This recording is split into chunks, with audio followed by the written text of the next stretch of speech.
हे दोस्तों, आज मैं आपके लिए कम्युनिकेशन स्किल्स के 5 ऐसे टेक्निक्स लाया हूँ जिनका यूज करके आप किसी को भी इम्प्रेस कर सकते हो। और ये टेक्निक सीखने में बहुत ही आसान है, इसे कोई भी अच्छे प्रैक्टिस से सीख सकता है। अब इन 5 टेक्निक सीखने से आपको 3 फायदे होंगे। ये 3 फायदे आपको आपके लाइफ में बहुत हेल्प करेंगे। नंबर 1, आप ये टेक्निक सीखने के बाद बहुत कॉन्फिडेंट हो जाओगे। आप कभी भी किसी से बातें करते वक्त नर्वस फील नहीं करोगे, बल्कि एक कॉन्फिडेंट बॉडी लैंग्वेज के साथ, एक कॉन्फिडेंट वॉइस टोन के साथ किसी से भी कम्युनिकेट कर पाओगे। सेकेंड, इस टेक्निक का फायदा आपको ये होगा कि आप बात करने में बहुत ही एक्सपर्ट बन जाओगे। अपने इन एडवांस कम्युनिकेशन स्किल के साथ आप किसी से भी बहुत अच्छे से, बिना रुके, बिना घबराए बातें कर सकते हो। इवन आप अपनी टीचर्स, अपने बॉस या फिर आपसे बड़े कोई भी हो, उनसे आप बहुत अच्छे से बात कर सकते हो। और तीसरा फायदा ये होगा कि आपको कभी भी अपनी लाइफ में ये फेस नहीं करना पड़ेगा कि हम सामने वाले से क्या और कैसे बातें करें। आप और बताओ और सुनाओ, इन चीजों से बाहर आके एक अच्छे प्रॉपर तरीके से दूसरों से कम्युनिकेट कर पाओगे।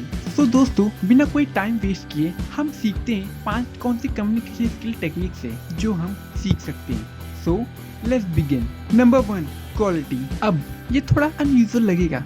क्वालिटी ये क्या वर्ड है? बेसिकली आपको अपने कम्युनिकेशन में सिर्फ उन वर्ड्स का यूज़ करना है जो इम्पोर्टेंट है, जिनके अंदर कुछ क्वालिटीज़ है। आपको कम्युनिकेशन करते वक्त उन अनइम्पॉर्टेंट वर्ड्स को निकाल देना है जो कि कम्युनिकेशन में ज़्यादा इम्पोर्टेंट नहीं रखते, और आपको उन इम्पॉर्टेंट वर्ड्स का यूज़ करना है जो आपके कम्युनिकेशन को बहुत ही इंटरेस्टिंग और बहुत ही अच्छा बना सके। अब आपका कम्युनिकेशन में वो अनइम्पॉर्टेंट वर्ड्स क्या होंगे? फॉर एग्जाम्पल, जो है तो है, और क्या, ऐसे वर्ड्स जो सुनने पे ज़्यादातर लोग इरिटेट होते हैं या फिर ज़्यादातर लोग इस पर ध्यान नहीं देते। आपको ऐसे वर्ड को कम्युनिकेशन के वक्त निकाल देना है। ऐसे वर्ड्स हमारे कम्युनिकेशन में कोई वैल्यूज ऐड नहीं करते, बल्कि उसे और बोरिंग कर देते हैं। इसलिए आपको इन वर्ड्स को निकालना होगा। आइए इसे एक एग्जाम्पल के जरिए और अच्छे से समझते हैं। आप ये वर्ड सुनिए। आप अपना दिन कैसे स्पेंड करते हैं? मैं सुबह उठने के बाद सबसे पहले अपना फ़ोन यूज़ करता हूँ, फिर जाके मैं क्रिकेट खेलने जाता हूँ। उसके बाद आने के बाद मैं नॉर्मली खाना खाता हूँ और फिर वापस से फ़ोन के साथ लग जाता हूँ। और अब आप ये दूसरा सेंटेंस सुनिए। मैं सबसे पहले उठ के नहाता हूँ, फिर उसके बाद प्रेयर करता हूँ।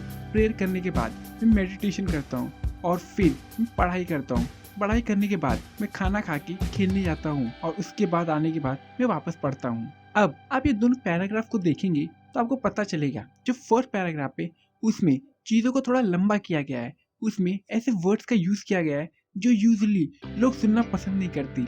लेकिन अब सेकंड पैराग्राफ को देखेंगे तो वो बहुत स्ट्रेट फॉरवर्ड है। उसमें हाँ, ऐसे वर्ड्स का यूज़ नहीं किया गया है, जिससे आपकी कन्वर्सेशन बहुत अच्छी और बहुत स्ट्रेट फॉरवर्ड होगी।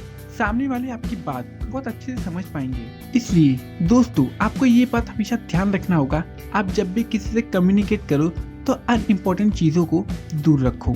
Point number 2, pauses. Communication skills में ये बहुत ही इंपॉर्टेंट चीज़ है। बेसिकली जब हम किसी से बातें करते हैं तो बहुत ही तेज़ी से बातें करते हैं। हम बिना रुके जो भी हमारे दिमाग में आता है वो फटाफट बोलने लगते हैं।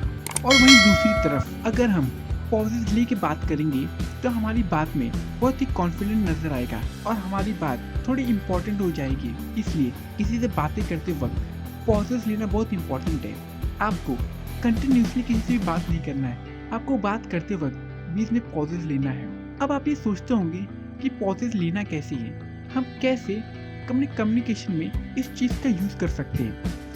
सो आइए एक सेंटेंस सुनते हैं। जब तक आप अपनी समस्याओं और कठिनाइयों की वजह दूसरों को मानते रहोगे, तब तक आप अपनी समस्याओं और कठिनाइयों को मिटा नहीं सकते।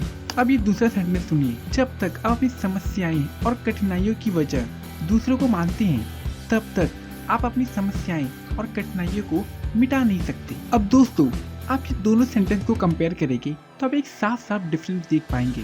दोनों ही सेंटेंस सेम है, लेकिन जो पहला सेंटेंस बोला गया था वो बिना पॉजेस के बोला गया था, वो जल्दी में बोला गया था, जिसमें उतनी इम्पोर्टेंसी नजर नहीं आई। लेकिन जो सेकंड सेंटेंस है उसे पॉजेस के साथ बोला गया है। अब पॉजेस के साथ बोलने से आप उसमें दम पैदा कर सकते हो, अपनी बातों को और स्ट्रांगली प्रेजेंट कर सकते हो। इसलिए आपको बातें करते वक्त हमेशा ये ध्यान देना है पॉजेस दो। अपने सेंटेंस को और स्ट्रॉन्ग और दमदार बनाने के लिए उसमें पॉजेस दो, और पॉजेस सही सही जगह पे देना है। आप एक एक वर्ड के बाद पॉजेस दोगे तो आपका सेंटेंस काफ़ी वियर्ड हो जाएगा। इसलिए आपको एक सेंटेंस पूरा करने के बाद पॉज देना है। जैसे ही आप कोई भी सेंटेंस लिखते वक्त फुल स्टॉप लगाते हो, ठीक वैसे ही आपको बातें करते वक्त पॉजेस देना है। Number 3, statements. अब कम्युनिकेशन के वक्त यूजुअली जो कॉमन मिस्टेक हम लोग करते हैं वो ये होता है कि हम किसी से भी बातें करते वक्त क्वेश्चन पे क्वेश्चन, क्वेश्चन पे क्वेश्चन, उससे क्वेश्चन ही पूछते हैं। हम उस पर क्वेश्चन की बारिश कर देते हैं। अब इतने सारे क्वेश्चन पूछने का मतलब ये है कि जैसे हम उनका इंटरव्यू ले रहे हैं। हम कम्युनिकेशन नहीं बल्कि उनका इंटरव्यू ले रहे हैं। आप सिर्फ कम्युनिकेशन में क्वेश्चन ही पूछते रहोगे और अपने बारे में नहीं बताओगे तो ये सिर्फ वन साइडेड कम्युनिकेशन होगा, जहाँ पे आप एक इंटरव्यू की तरह सामने वाले से क्वेश्चन पूछ रहे हो। ये सामने वाले को थोड़ा इम्पोर्टेंस तो देगा, लेकिन आपकी कम्युनिकेशन उतने अच्छे से हो नहीं पाएगी जैसा आपने इमेजिन किया था। और इतने क्वेश्चन सुनने के बाद सामने वाला चाहेगा कि वो आपसे जल्द से जल्द पीछा छुड़ाए। सो आपको क्या करना चाहिए? आपको क्वेश्चंस के बजाय स्टेटमेंट्स का यूज करना चाहिए। मैं आपको 2 स्टेटमेंट टेक्निक्स बताता हूँ। अब ये टेक्निक्स आप बातें करते वक्त यूज कर सकते हो। जो फर्स्ट स्टेटमेंट टेक्निक है वो है कोल्ड रीड स्टेटमेंट। इस टेक्निक में आपको करना क्या है? इस टेक्निक में आपको सामने वाले को ऑब्जर्व करना है, उसे देखना है और उसके बारे में अजम्पशन बनाना है। उस अजम्पशन के जरिए आपको उनसे क्वेश्चन और बातें करनी है। आपको उन अजम्पशन के बेस पे उनसे बातें करनी है। हम कोल्ड रीडिंग को कैसे यूज कर सकते हैं? बेसिकली अगर हमें कोई क्वेश्चन पूछना होगा तो हम उनसे ये पूछेंगे कि आपका फेवरेट स्पोर्ट क्या है। लेकिन वहीं कोल्ड रीडिंग में हम उनसे ये पूछ सकते हैं, आप काफी इंटरेस्टिंग पर्सन लगते हो, आपको देख के लगता है आप क्रिकेट के बहुत शौकीन होगे, आपको क्रिकेट में शायद बहुत ज्यादा इंटरेस्ट है। और अगर आपका अंदाजा गलत है तो वो यूजुअली आपको करेक्ट करेंगे, नहीं यार क्रिकेट मेरा फेवरेट गेम नहीं है, मेरा फेवरेट गेम फुटबॉल है, लेकिन क्रिकेट देखना मुझे पसंद है। लेकिन अगर आपका असम्पशन सही हुआ तो वो आपसे ये जरूर पूछेंगे, आपने सही कहा, आपको कैसे पता चला कि मुझे क्रिकेट में इंटरेस्ट है? आप बहुत ही इंटरेस्टिंग गाय हो, आप मुझसे बिना बातें किए आपने मेरे बारे में जान लिया, आपने ये कैसे किया? इस टेक्निक का यूज करने से आपके और उनके बीच एक बहुत ही बड़ा रैपो बन जाएगा। ये कोल्ड रीड स्टेटमेंट हम ज्यादातर पंडित और ज्योतिष यूज करते हैं। जब भी आप किसी पंडित के पास जाओगे या ज्योतिषी के पास जाओगे तो वो आपका हाथ देख के कोल्ड रीड स्टेटमेंट बताते हैं। वो यूजली आपको ज्यादातर कन्वे करने की कोशिश करते हैं। वो आपको बताएंगे कि आप सक्सेस हो, आपके लाइफ में ये है वो है। ज्यादातर चीजें कहीं ना कहीं करेक्ट होती हैं और हम उनकी बातों को सच मानने लगते हैं। अब वो आपका हाथ देख के बोलेंगे कि बेटा तुम्हें बहुत ज्यादा गुस्सा आता है, तो आप बोलोगे आपको कैसे पता बाबा? तो वो बोलेंगे आपके हाथ की लकीरों देख के।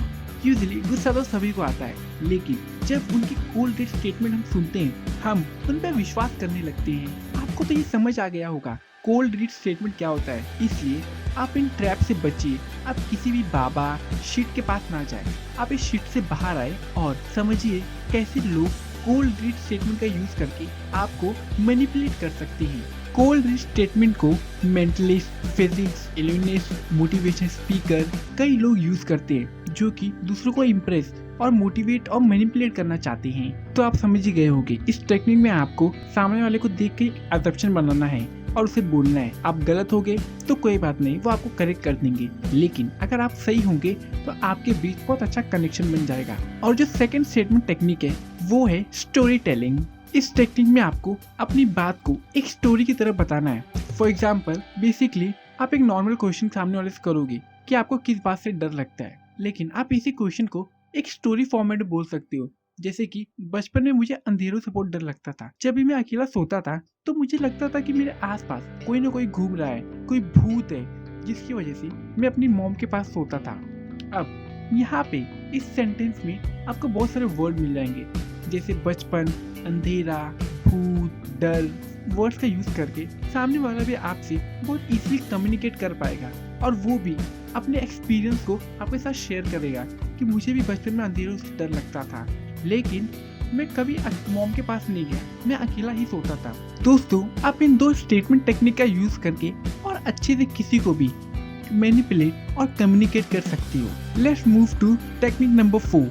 अब ये टेक्निक इतनी स्ट्रॉन्ग है कि अगर आप इसे सीखोगे तो आपके पास कभी भी बातों की कमी नहीं आएगी। आप कभी भी ये सोचने में अपना टाइम वेस्ट नहीं करोगे कि मैं क्या और कैसे बातें करूँ। आप किसी से भी बहुत इजीली बातें कर पाओगे। Conversational threading. एक नॉर्मल कन्वर्सेशन कैसा होता है आइए जानते हैं। आप किसी से भी मिलते हो तो आप क्या पूछते हो? और कैसे हो? मैं अच्छा हूँ। तुम कैसे हो? मैं भी अच्छा हूँ। और सब कैसा चल रहा है? बढ़िया। तुम सुनाओ?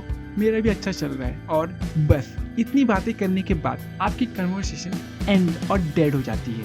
अब इसके आगे आप बेसिकली कंफ्यूज हो जाते हो कि आप क्या बातें करो, क्योंकि यूजुअली हम इतनी ही बातें करते हैं। कन्वर्सेशनल थ्रेडिंग 2 तरीकों से काम करती है। फर्स्ट, कि आप जब किसी से बातें करो तो आपको इतनी इन्फॉर्मेशन दे पाओ कि सामने वाला उन इन्फॉर्मेशन में से टॉपिक निकाल के आपसे बातें कर सके। और सेकंड तरीका, कि अगर सामने वाला जो भी बोल रहा है आप उसमें से टॉपिक ढूंढो और उनसे बातें करो।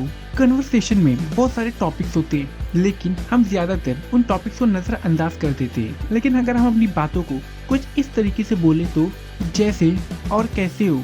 मैं अच्छा हूँ, लेकिन आजकल मेरे साथ बहुत अच्छी चीजें हो रही हैं। मैं अपने काम में बहुत अच्छा कर रहा हूँ और इनफैक्ट रिसेंटली मुझे अपने काम में प्रमोशन मिला है।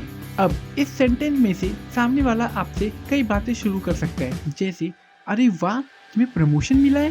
क्या बात है, तुमने ऐसा क्या किया कि तुम्हें प्रमोशन मिल गया? वेल, तुम किस चीज के ऊपर काम कर रहे थे? और ऐसे करके आपके पास बहुत सारे टॉपिक आ जाएंगे जिनका यूज करके आप अपने कम्युनिकेशन को बहुत ही इंटरेस्टिंग और वैल्यूएबल बना सकते हो। ऐसे ही आपको बातें करते वक्त सामने वाले की स्टेटमेंट में वो टॉपिक ढूंढने हैं। अगर सामने वाले ने आपको वो टॉपिक नहीं दिए तो आप उन्हें वो टॉपिक दे सकते हो एक स्टोरी टेलिंग फॉर्मेट में, जिससे आप अपने कम्युनिकेशन को थोड़ा लंबा और इंटरेस्टिंग बना सकते हो। Technique number 5, open ended question. Basically हम बात करते वक्त क्लोज एंड क्वेश्चन पूछते हैं। क्लोज एंड क्वेश्चन वो होते हैं जिनका जवाब यस और नो में होता है। फॉर एग्जाम्पल, अगर आप उससे पूछोगे क्या तुम्हें क्रिकेट खेलना पसंद है, तो बोलेगा हाँ या ना। तो ये होते हैं क्लोज एंड क्वेश्चन। आपको कम्युनिकेशन करते वक्त ऐसे क्लोज एंड क्वेश्चन को दूर रखना है, क्योंकि ये हमारे कम्युनिकेशन को बोरिंग और एंड कर देती है। आपको बातें करते वक्त ओपन एंड क्वेश्चन का यूज करना है। अब ओपन एंड क्वेश्चन वो होते हैं जो लंबे होते हैं और बड़े होते हैं। जैसे कि अगर आप सामने वाले से कोई क्वेश्चन करो तो उसका जवाब वो 1 या 2 वर्ड में ना देके बल्कि एक सेंटेंस में उसका जवाब दे, जिससे आपको उस सेंटेंस में ऐसे टॉपिक मिल जाए जिसके ऊपर आप उनसे बात कर सकते हो। आप हमेशा ये ध्यान रखो कि आपको बातें करते वक्त ओपन एंड क्वेश्चन का यूज करना है। ऐसे क्वेश्चन जिनका जवाब 1 या 2 वर्ड में ना होके बल्कि एक सेंटेंस में हो। तो दोस्तों, ये थी वो 5 कम्युनिकेशन स्किल टेक्निक्स जिनका यूज करके आप बहुत ही कॉन्फिडेंट, स्मार्ट और किसी को भी अपनी बातों से इम्प्रेस कर पाओगे। वेल, अब ये बात सुनने के बाद आपको तो लगेगा ये तो बहुत इजी है, लेकिन जब तक आप इन टेक्निक को प्रैक्टिस नहीं करोगे, इनका अपनी डे टू डे लाइफ में यूज नहीं करोगे, तब तक ये आपके कोई यूज के नहीं है। इसलिए आप ये ट्राई करो कि आप इन टेक्निक का यूज करो आज और अभी से ही। आप जाओ अपने दोस्त, अपने फैमिली, किसी से भी बातें करो और इन टेक्निक का यूज करो और देखो आपको रिजल्ट मिलता है कि नहीं। मैं 100% श्योर हूँ कि आपको रिजल्ट मिलेगा और आपकी बातें सुन के लोग बहुत ही इम्प्रेस हो जाएंगे। आई होप दोस्तों आपको ये वीडियो अच्छी लगी हो, और ये वीडियो आपको अच्छी लगी तो इसे लाइक करिए और हमारे चैनल को सब्सक्राइब करिए, जिससे आप फ्यूचर में मेरी वीडियो को देख के हर बार नई चीज़ें सीख सकते हो। इसे अपने दोस्तों के साथ भी शेयर करो, जिससे आपके साथ साथ आपके दोस्त भी अपने आप को चेंज कर सके और कुछ नया सीख सके। वीडियो देखने के लिए आप सभी का धन्यवाद दोस्तों। मिलते हैं आपसे नेक्स्ट वीडियो में।